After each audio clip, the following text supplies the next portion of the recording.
여러분 반갑습니다. 오늘도 오늘 은혜를 통해서 하나님 앞으로 나아가서 하나님의 얼굴을 구하고 주의 임재 안으로 함께 들어가도록 합시다. 신실하신 하나님께서 오늘도 우리의 예배에 함께 하실 줄 믿습니다. 우리를 사랑하셔서 복주기를 기뻐하시는 하나님을 우리가 함께 바라보십시다.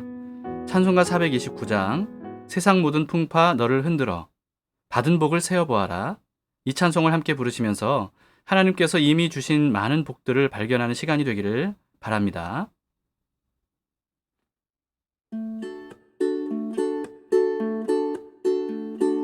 세상 모든 풍파 너를 흔들어 약한 마음 낙심하게 될 때에 내려주신 주의 복을 세어라. 주의 크신 복을 내가 알리라. 받은 복을 세어 보아라. 크신 복을 내가 알리라. 받은 복을 세어 보아라. 주의 크신 복을 내가 알리라. 세상 근심 걱정 너를 누르고 십자가를 등에 지고 나갈 때 주가 내게 주신 복을 세어라. 두려움 없이 항상 찬송하리라. 받은 복을 세어 보아라. 크신 복을 내가 알리라. 받은 복을 세어 보아라. 주의 크신 복을 내가 알리라. 세상 권세 너의 앞길 막을 때 주만 믿고 낙심하지 말아라. 전사들이 너를 보호하리니 염려 없이 앞만 보고 나가라. 받은 복을 세어 보아라. 크신 복을 내가 알리라. 받은 복을 세어 보아라. 주의 크신 복을 내가 알리라. 받은 복을 세어 보아라. 크신 복을 내가 알리라. 받은 복을 세어 보아라. 주의 크신 복을 내가 알리라.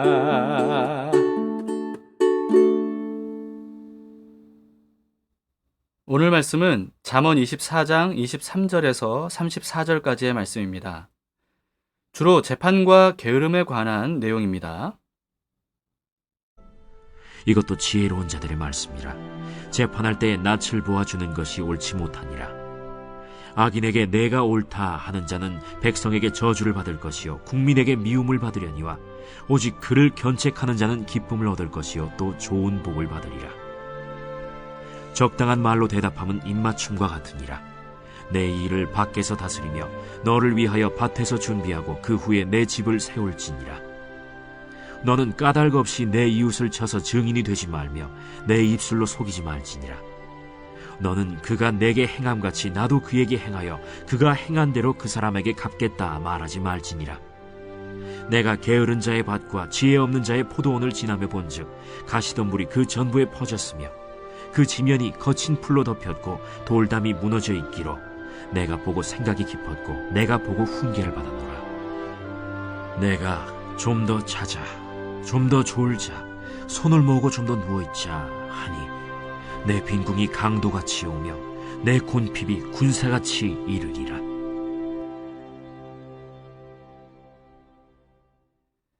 오늘 본문은요, 재판과 게으름에 대해서 교차 편집되어 있어요. 먼저 재판에 대한 교훈을 살펴보도록 합시다. 23절을 보세요. 이것도 지혜로운 자들의 말씀이라. 재판할 때 낯을 보아주는 것이 옳지 못하니라. 솔로몬 왕이 아들에게 교훈하는 말씀으로 본다면요, 장차 아들이 돼서 백성을 재판할 때에 대한 가르침인 것 같습니다. 사람에 대한 편견이나 선입견으로 공정하지 않게 재판하는 것, 이것은 옳지 않다는 거예요. 개인적인 친분이나 감정으로 한쪽 편을 들거나 외적인 모습이나 조건을 보고 사람을 쉽게 판단하는 것, 여러분, 이것은 재판을 공정하지 않게 만들게 됩니다. 공정하지 않은 것은요, 불의한 일일 뿐만 아니라 지혜롭지도 못한 거예요. 24절을 보세요. 악인에게 내가 옳다 하는 자는 백성에게 저주를 받을 것이요 국민에게 미움을 받으려니와. 왕이 한쪽으로 치우친 판결을 하면 백성들과 국민들의 저주와 미움을 받을 것이라고 합니다. 왕이 백성들의 신뢰와 존경을 얻지 못하면 나라를 다스리기가 얼마나 어려워지겠어요. 그렇기 때문에 어떤 이유에서든지 왕이 사람을 가려가면서 불공평하게 재판하는 것, 이것은 자신의 왕권을 스스로 위태롭게 하는 어리석은 행동이라고 볼 수 있습니다. 왕이 재판할 때뿐만 아니고요, 우리의 일상생활도 마찬가지예요. 예를 들면 부모가 자녀들 중에 한 명을 편애하면서 불공평하게 대하는 것, 여러분, 이것은 가정의 행복과 평안을 스스로 깨는 것과 같습니다. 그렇게 되면 내가 편애하는 자녀에게도 불행을 안겨다 주는 그런 어리석은 것입니다.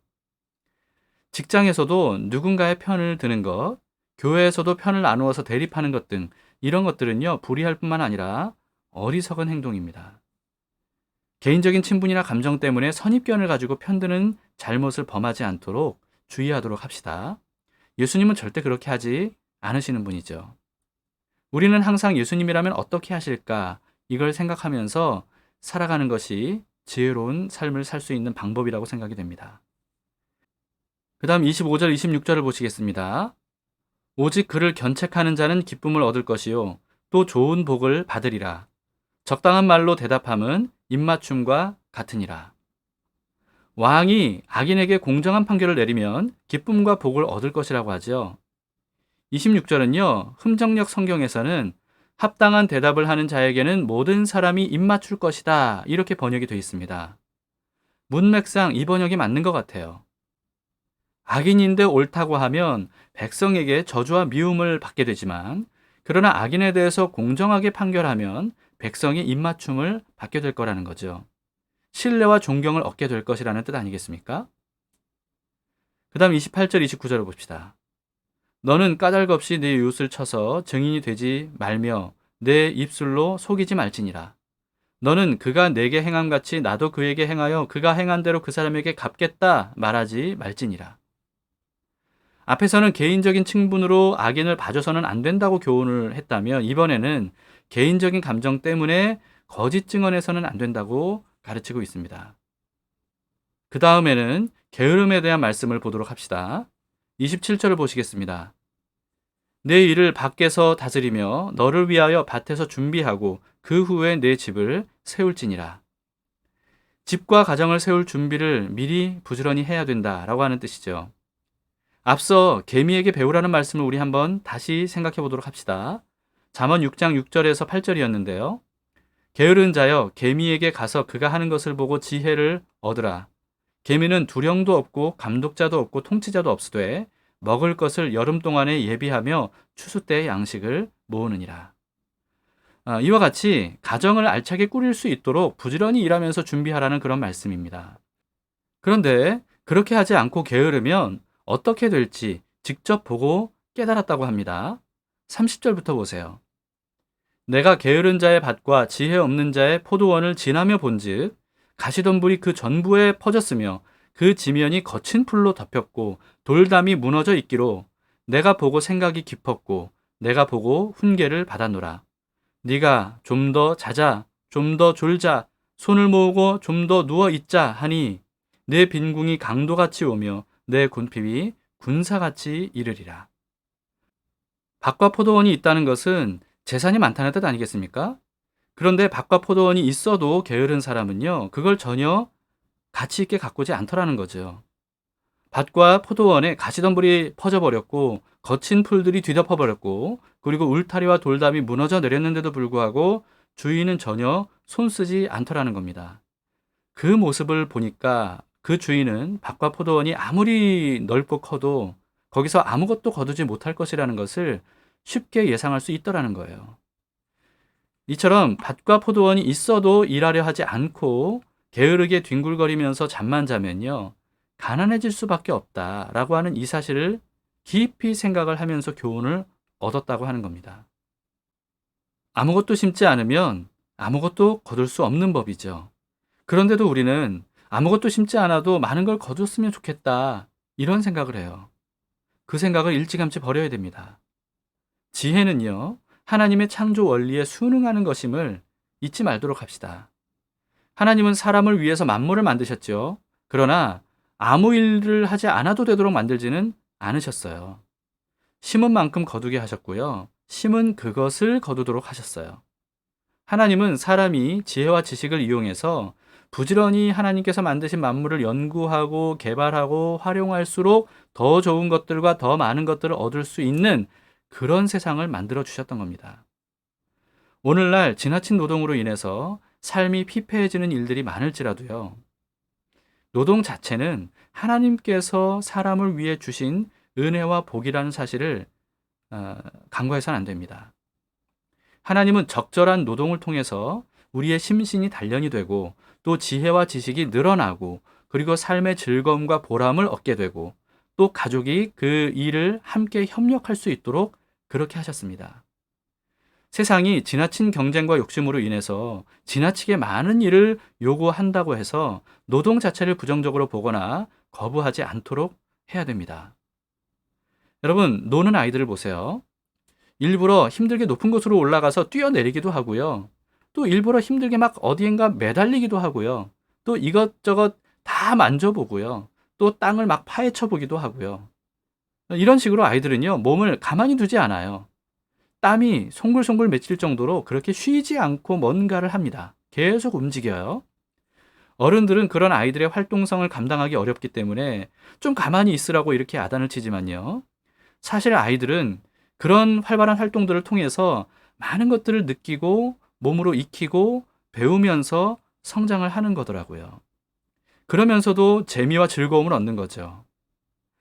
어른에게도 적절한 노동이 이와 같아야 된다고 생각합니다. 그러므로 일에 대한 부정적인 마음을 최대한 지우고요. 일하는 것 자체를 하나님께서 나 자신을 위해서 주신 복이다 라고 믿고 여기면서 놀이처럼 즐길 수만 있다면 얼마나 좋을까요? 무조건 일 안 하고 놀고 먹는 것이 제일 좋은데 그럴 수 없으니까 먹고 살기 위해서 어쩔 수 없이 일한다. 이런 생각의 패러다임을 우리가 바꿔보도록 합시다. 일을 통해서 얻을 수 있는 좋은 것들이 얼마나 많은지를 우리가 깨닫고 많이 거두어 두기를 바랍니다. 억지로 부지런하기가 얼마나 힘들고 어려워요. 그런 부지런함은 오래가지 못할 것 같아요. 그러나 즐거우면요, 저절로 부지런해지죠. 굉장히 피곤할 텐데도 낚시하겠다고 캄캄한 새벽에 바다로 나가는 사람들 보면 정말 신기하지 않습니까? 아무리 말리려고 해도요, 못 말리는 그런 부지런함. 어디서 나오는 거죠? 그게 즐겁기 때문 아니겠어요? 노동은 결코 즐거운 일이 아니라는 생각을 바꾸어서 즐거울 뿐만 아니라 보람있고 유익하기까지 하다는 생각을 우리가 가질 수만 있다면 인생이 굉장히 감사하고 즐거워질 것 같아요. 우리를 위해서 노동을 하게 하신 하나님을 우리가 믿는다면요, 예수님 안에서 우리에게 주신 일들에 대해서 곰곰이 생각해보는 그런 시간을 가져보시기를 바랍니다. 나에게 주어진 일이 나를 사랑하시는 하나님께서 나를 위해서 주신 일이라는 사실을 믿고 감사하는 마음으로 가슴 깊이 받아들여 보도록 합시다. 그와 더불어서요, 너무 심하게 일하는 것도 우리는 경계해야 됩니다. 하나님은 일하는 사람들을 위해서 안식일을 제정해 주셨어요. 그리고 매일 밤 잠을 자도록 하셨죠. 우리는 쉼이 필요한 존재로 창조되었다는 겁니다. 쉬지 않고 일하면요, 몸이 망가지는 것. 이게 바로 창조 원리예요. 일 중독에 빠지지 않도록 주의해야 됩니다. 그런데 진정한 쉼은 예수님 안에 있습니다. 몸만 쉰다고 쉬어지는 게 아니더라고요. 아무리 오래 많이 쉬어도 마음의 어떤 결핍이나 공허 또는 우울함, 외로움, 불안, 두려움 이런 것들이 있으면요, 회복과 충전이 안 됩니다. 예수님 안에서 참된 안식과 만족과 기쁨을 얻어야 비로소 진짜 회복과 충전을 얻을 수 있더라는 거예요. 그러므로 날마다 또 매주마다 전인격적인 회복과 충전을 위해서라도 예배와 말씀과 기도를 위한 시간을 구별해 놓는 것, 이게 바로 지혜로운 삶입니다. 그러면 다시금 즐겁게 일할 수 있는 힘을 얻게 될 거예요. 그런 복되고 지혜로운 삶이 되시기를 축복합니다. 예수님께서 베드로에게 깊은 곳으로 가서 그물을 내려 고기를 잡으라고 하셨죠. 어부인 베드로에게 일을 하라고 하셨던 겁니다. 베드로는 그 말씀에 의지해서 그물을 내렸어요. 그랬더니 엄청난 물고기가 잡혀서 베드로와 어부들을 놀라게 해주셨죠.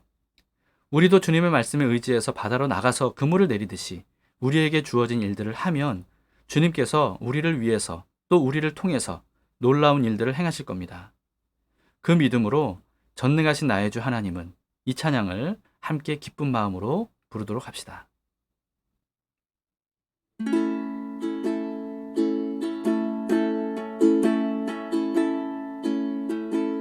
전능하신 나의 주 하나님은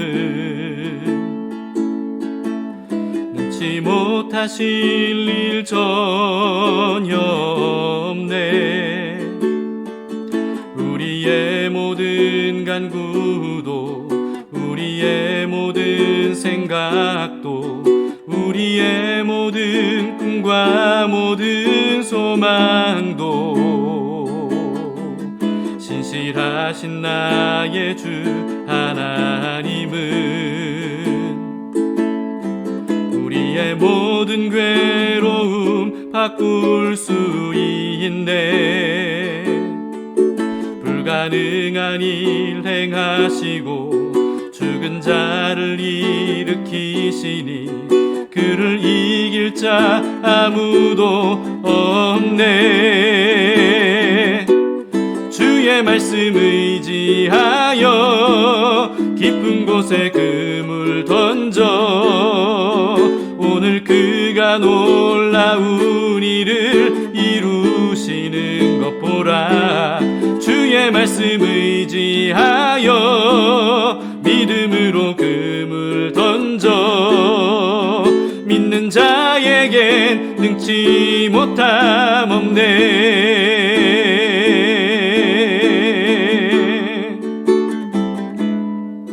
전능하신 나의 주 하나님은 능치 못하실 일 전혀 없네. 우리의 모든 간구도 우리의 모든 생각도 우리의 모든 꿈과 모든 소망도 신실하신 나의 주 하나님은 우리의 모든 괴로움 바꿀 수 있네. 불가능한 일 행하시고 죽은 자를 일으키시니 그를 이길 자 아무도 없네.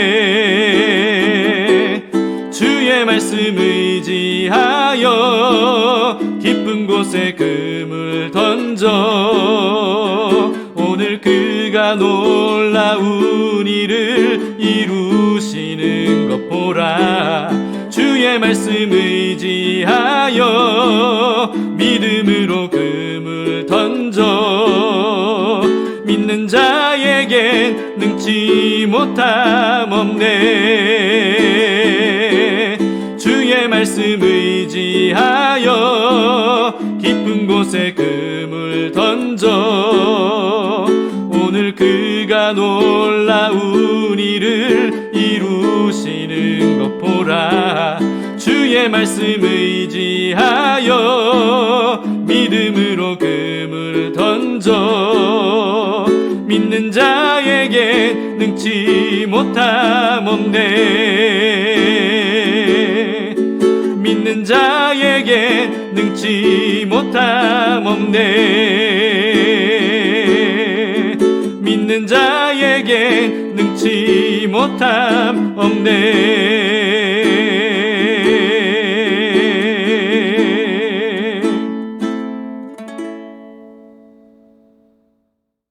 함께 기도하시겠습니다. 전능하신 나의 주 하나님, 감사를 드립니다. 이 세상의 삶을 살면서 하나님께서 우리에게 일을 부여해 주시고 그 일을 통해서 많은 유익을 얻을 수 있도록 인도해 주심을 감사합니다. 하나님이 허락하신 일들, 그것이 하나님으로부터 받은 거룩한 사명임을 마음속으로 믿고 성실하게 감당할 수 있기를 원합니다. 5달란트 받았던 사람이 성실하게 그 일을 즐겁게 감당해서 결국 주인에게 잘하였다, 착하고 충성된 종아, 이렇게 칭찬을 받았던 것처럼 우리의 삶을 즐겁게 또 성실하게 열심히 살아가서 주님께 칭찬을 받는 저희들 될 수 있도록 주님 우리를 인도해 주시옵소서. 오늘 하루도 우리에게 주어진 일들이 있습니다. 주님 그 일들을 잘 감당할 수 있도록 우리에게 재능을 더해 주시고 또 지혜를 더해 주셔서 하나님 성과를 얻을 수 있도록 도와주시고 보람을 느낄 수 있도록 도우시고 또 그로 인해 가정도 부양하며 또 자녀도 키우며 또 아름다운 일들을 이루어갈 수 있도록 주님 도와주시옵소서. 너무나도 큰 노동으로 인해서 고통을 당하고 있는 형제자매들이 있다면 하나님 그 일로부터 해방시켜 주셔서 정말 감당할 수 있을 만큼의 일을 할 수 있도록 주님 은혜를 베풀어 주시기를 원합니다. 우리가 염려나 두려움으로 일하지 않도록 도와주시고 아무것도 염려하지 말라 라고 말씀하신 그 주님의 말씀을 따라서 주님을 믿는 마음으로 삶을 주님께 맡겨드리며 일할 수 있는 믿음의 삶이 되기를 원합니다. 하나님, 우리의 인생을 주님께 의탁드리면서 주님께서 주신 것들을 마음껏 누리며 또 일할 때 하나님 영광 받아주시고 우리의 삶을 더욱더 윤택하게 하여 주시옵소서. 감사하며 예수님 이름으로 기도합니다. 아멘. 네, 감사합니다. 자, 2가지 기도 제목으로 함께 기도합시다. 첫 번째는요, 직장일이든 가사든 육아든 나에게 주어진 일들에 대한 인식이 바뀌어서 즐겁고 영광스럽고 보람있게 일할 수 있도록 도와달라고 그렇게 기도합시다. 그리고 일에 대한 능력도 향상돼서 성취하는 즐거움도 얻을 수 있도록 지혜와 능력을 부어주시기를 기도하시기 바랍니다. 2번째는요, 교회의 각종 예배와 말씀과 기도를 통해서 성령 충만함을 주셔서 세상에서 얻을 수 없는 진정한 쉼과 회복을 얻는 시간이 되도록 여러분 기도해 주시기 바랍니다. 담길 교회가 그런 교회 되기를 기도해 주시면 감사하겠습니다. 자, 오늘 하루도요, 우리에게 주어진 일들을 주님께서 주신 말씀을 따라서 우리 성실하게 잘 감당해 보도록 합시다. 하나님께서 오늘 여러분 각자에게 성령을 보내주셔서 지혜와 능력을 주시리라 믿습니다.